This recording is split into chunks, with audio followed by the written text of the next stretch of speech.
بسم الله والحمد لله والصلاة والسلام على رسول الله.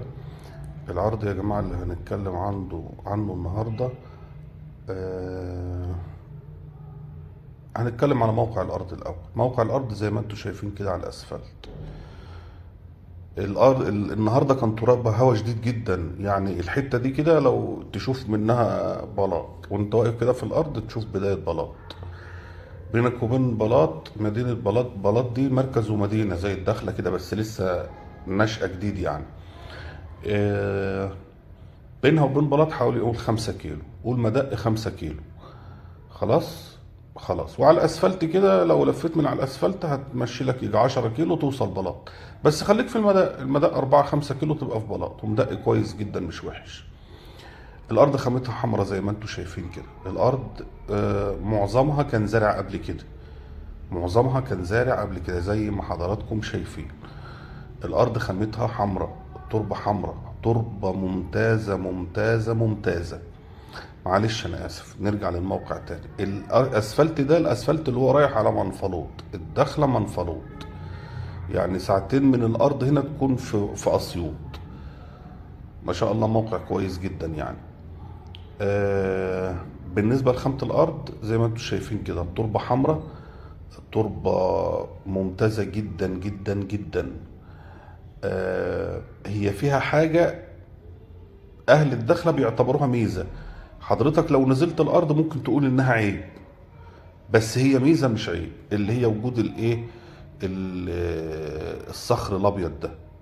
هو بالطبع انت لما بتعمل الارض، تحرث الارض وتعملها ليزر، اي صخره بيضاء اي طوبه بيضاء كده بتلاقيها في الارض في التربيعه، المكان اللي هيتزرع بتطلعها ترميها على الجسر.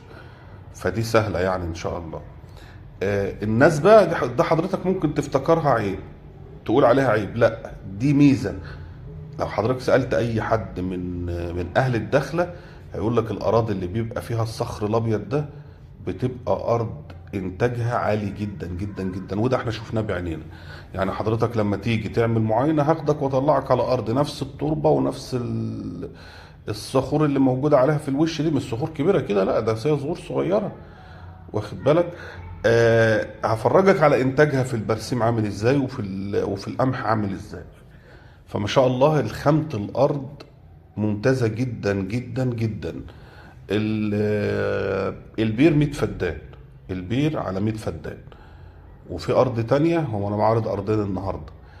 بير على 100 فدان، ده البير اللي على الأسفلت على طول. وفيه بير تاني نمرة، البير هيبقى على 80، على يعني من 80 ل 90 فدان. احنا والله كتبنا عقد الأرض ولسه ما قسناها.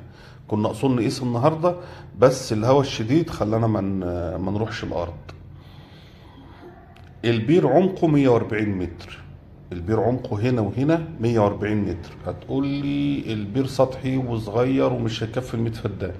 هقول لك لا، هيكفي ال 100 فدان ان شاء الله. لا مش هيكفي، هقول لك هيكفي. هيكفي اكيد ان شاء الله عز وجل وبمشيئة الله عز وجل. وخصوصا ان احنا هنسلم الارض بكهرباء. الارض هيبقى فيها كهرباء. كلمة الارض فيها كهرباء دي يا جماعة يعني يعتبر انت عندك بير ذاتي، بير شغال 24 ساعة. يعني انت تريح البير مثلا ساعتين وتبقى شغال 22 ساعة. ف 22 ساعة انت قدامك تزرع فيهم، تروي فيهم 10 فدادين، لان حصة المية هتبقى 10 فدادين كل يوم، والدورة هتلف كل 10 ايام. يعني الفدان يروي يروي 3 مرات في الشهر، كل 10 ايام يروي مرة. فاليوم هيبقى 10 فدادين، اليوم هيبقى ل10 فدادين. فانت معاك 10 فدادين وعندك 22 ساعة ري. فما شاء الله البير كده كده هيروي الارض ان شاء الله عز وجل. احنا جنبنا بير بطاقة شمسية وبيكمل بديزل بعد الطاقة الشمسية، بزرع 120 فدان، ونفس عمق البير، ونفس عمق البير. 90% من الأراضي اللي موجودة على طريق منفلوط عاملة البير 120 140 150. 90% من الآبار. هي المنطقة معروف إن هي المية فيها كويسة جدا. استعواض البير حلو، يعني المية اللي بتتسحب من البير كميتها كويسة. وش المية هنا على 42 متر. وش المية هنا على 42 متر. آه اتكلمنا كده على الموقع، اتكلمنا على خامة التربة، اتكلمنا على البير. نتكلم على ايه تاني يا جماعة؟ نتكلم على سعر الارض. سعر الارض هيبقى 50,000. 50,000 اللي قدام، 50,000 واللي ورا 50,000. طيب انا عايز اخد ورا، انا عايز عايز اشتري في الارض اللي على الاسفلت، ده هيبقى باسبقية الحجز. الارض دي بالظبط، دي او دي تستلمها بعد شهر ان شاء الله زرعة. تستلمها ان شاء الله عز وجل بعد شهر زرعة. مش عايز اقول بعد اسبوعين، يعني ممكن اسلم الناس بعد اسبوع الارض زرعة. بس خلينا في شهر، خلينا في شهر عشان يبقى ايه، شوية التشاطيب اللي في الارض وشوية التصليح اللي في الارض نعمل حاجة محترمة. يعني احنا عامة لما تيجي وافرجك على الشغل اللي احنا مسلمينه للناس، وبنسلم الارض زرعة، ودي مش بتحصل. بيتهيألي يعني كتير من الشركات ما بتعملش كده. انا هسلمك الارض زرعة لو عايز تستلمها زرعة. لو عايز تستلم الارض زرعة الفدان ب60,000. هسلمك البرسيم حجازي امريكي حجازي امريكي. هسلمه لك الارض زرعة بحيث ان انت تبقى مطمن. الناس اللي بتخاف وخايفة على قرشها، وزي ما قلنا قبل كده 50 مرة القرش جبان، انا اسلمك الارض زرعة، والفدان اللي ما يعجبكش ما تشتريهوش، ما تدفعش فلوسه. كده تمام؟ كده تمام. يبقى انا بقول لك ان انا هسلمك الارض زرعة ثقة في الارض. يعني الحمد لله الارض ما شاء الله عز وجل، وربنا يطرح فيها البركة.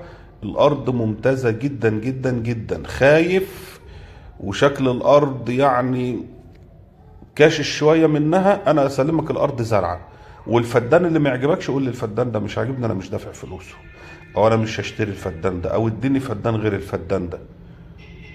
اظن احنا كده في حتة انك تخاف دي حليناها لك. الارض اللي على الاسفلت ايجارها 1000 جنيه في السنة. ايجارها 1000 جنيه. احنا بالطبع مش هنبص على موضوع الايجارات، سواء الارض ب1000 جنيه، ب2000 جنيه، ب3000 جنيه. احنا كده كده هنقنن الارض، وانا ملزم قدامك بالحتة دي. لا هديك ارض بغرض التملك، ولا هديك ايجار بغرض التملك، ولا هديك حق انتفاع. احنا هنزرع الارض. بعد ما نزرع الارض هنبدأ في اجراءات التقنين مباشرة. يعني في خلال 3 شهور 4 شهور هنكون الارض جايبين لك ملف التقنين بتاعها. يبقى انت راجل بتدفع فلوس من تمن الارض، من تمن الارض. نتكلم في ايه تاني يا جماعة؟ بيتهيألي ما عادش في حاجة نتكلم فيها اكتر من كده عشان ما نطولش عليكم. المهم عشان خاطر ما حدش يزعل مني، لان انا في ناس كتير متكلمة معايا، فعشان خاطر ما حدش يزعل مني وعشان خاطر ما ميزش حد عن حد، انا يا جماعة الاولوية باسبقية الحجز. الاولوية باسبقية الحجز. بس كده. كل فيديو وانتم طيبين، وربنا يصلح حالنا وحالكم يا رب. يلا السلام عليكم. يا رب ما اكونش نسيت حاجة يا رب. السلام عليكم. والحجز يا جماعة المعاينة اللي عايز يجي من بكرة يجي. بالنسبة لمعاينة الأرض اللي عايز يجي من بكرة إن شاء الله عز وجل يجي. يلا السلام عليكم.